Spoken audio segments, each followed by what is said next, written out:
I am now going to tell you about the math you'll be working on, and we're going to start our standing lesson. So stand up and just come gather here, give each other space. So today, in your groups, you are going to work on a problem called pigs and chickens.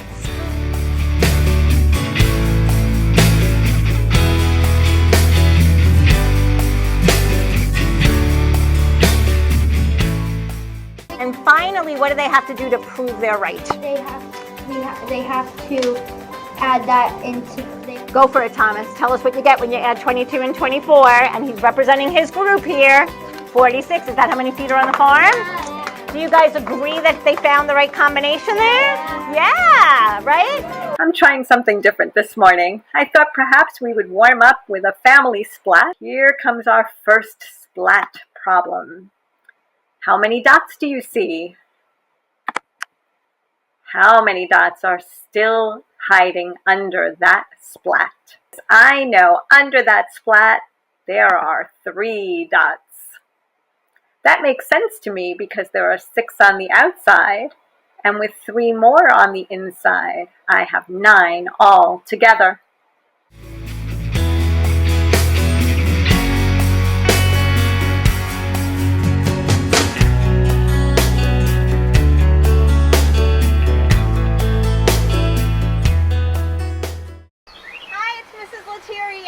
Virtual field day, hooray! I am going to try the softball toss challenge.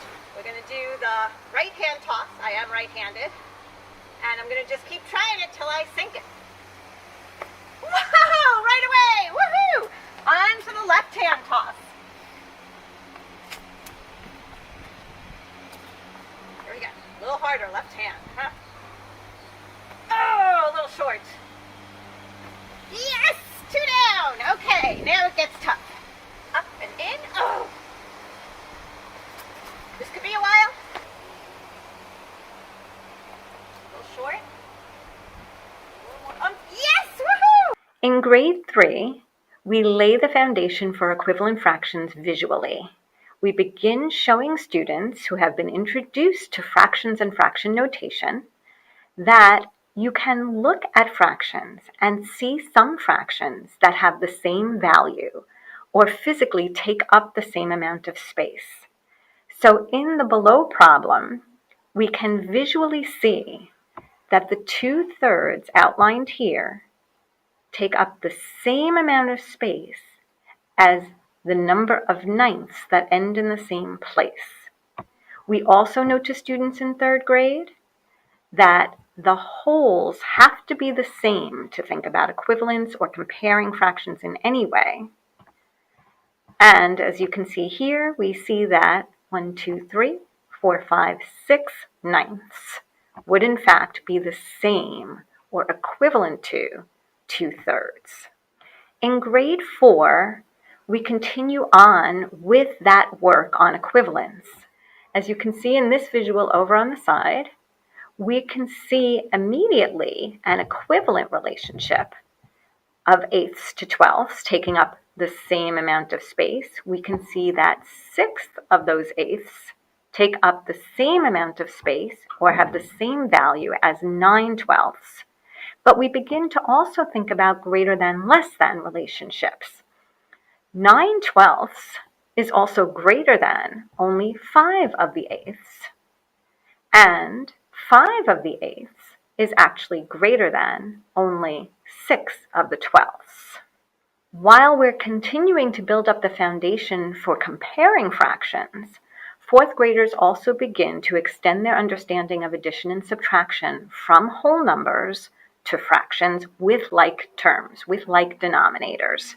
In 5th grade, we are now ready to use those foundations of equivalence and computation to think about adding when we have unlike units. We started in this PLC group talking about the idea of starting with Y, and when I introduced that idea to my teachers, someone jumped right up and told me I had to read this particular book. As it turns out, she went to school, now I'm not sure if it was high school or college, with the author, Simon Sinek, and I'm not sure I'm saying his name right. I decided, okay, great. One of my teachers is telling me this will build on what we're talking about. He starts off by noting that it's important to start with why, that why brings to the table the importance of the work that we are trying to implement. But then alongside it, he introduces that our whys and the center of where we think about our emotions, our feelings about things, all of that comes out of the limbic brain. The limbic brain is where we make our decisions, where our feelings are stored. And then the part of it that just blew me away, that I just have been sharing with anybody who listens, is the center of our brain where that part exists does not have the capacity for language. With that brain science basis, he turns to Simon Sinek this idea of there being a diffusion of innovations, and innovation being something, a change that we're trying to institute, and the way that it grows.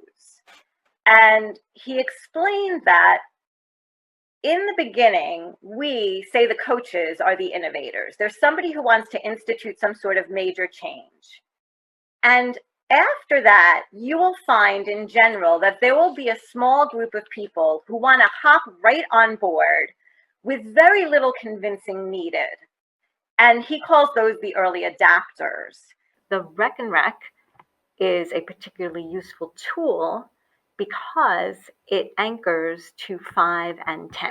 One of the first features I want to show you is that by using this minus or plus sign, and in this way it's actually better than the actual counting racks, you can change the number of groups of 10 that is being shown. So for a kindergartner, I might take away one of these rods, especially if that child is at the beginning of kindergarten or maybe even in preschool, and just working on number values to 10. And the idea here is that as you move beads over to show a value, you can't help but also notice the relationship it has to 5 or to the full rod 10. One of the first things a parent might do with a child is say, please show me the number 3. And at first, a child just developing number sense might very well take these beads over one at a time. 1, 2, 3. But later on, a parent might say to a child, can you show me the number 3 in just one push? And the change in that direction has the child starting to think about numbers as a unit. They're starting to think about a group of something. So in order to do that, you have to operate at a slightly higher level. You have to realize that by pushing these together, you are making a group of 3. And developmentally, that's a step up from needing to count one at a time. If I ask a child, can they show me 6? Like that, I can then have a conversation about how they see that 6. And we can talk about the fact that 6 is actually 5 and 1 more.